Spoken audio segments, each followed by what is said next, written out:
স্বাগত জানাচ্ছি নলের কণ্ঠে আরো একবার। গুম হওয়া থেকে নাগরিকদের সুরক্ষায় জাতিসংঘের গুম বিষয়ক সনদে আজ স্বাক্ষর করল বাংলাদেশ।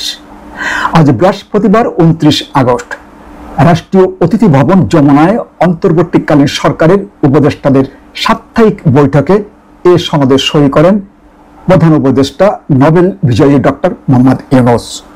এ সময় ডক্টর ইউনূস বলেন, এটি একটি ঐতিহাসিক ঘটনা।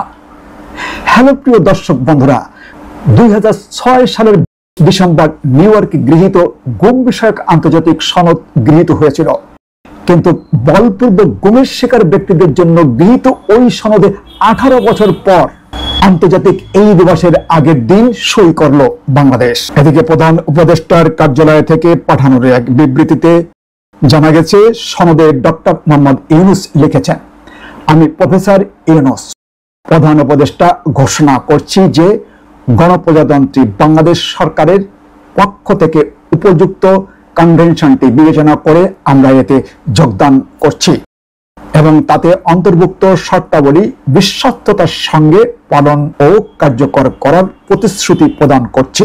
দর্শক বন্ধুরা, এই দিবসটি প্রতি বছর 30 আগস্ট পালিত হয়ে আসছে।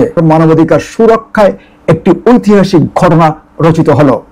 সত্যের সাথে 24 ঘন্টা, নড়াইল কণ্ঠ ডেস্ক।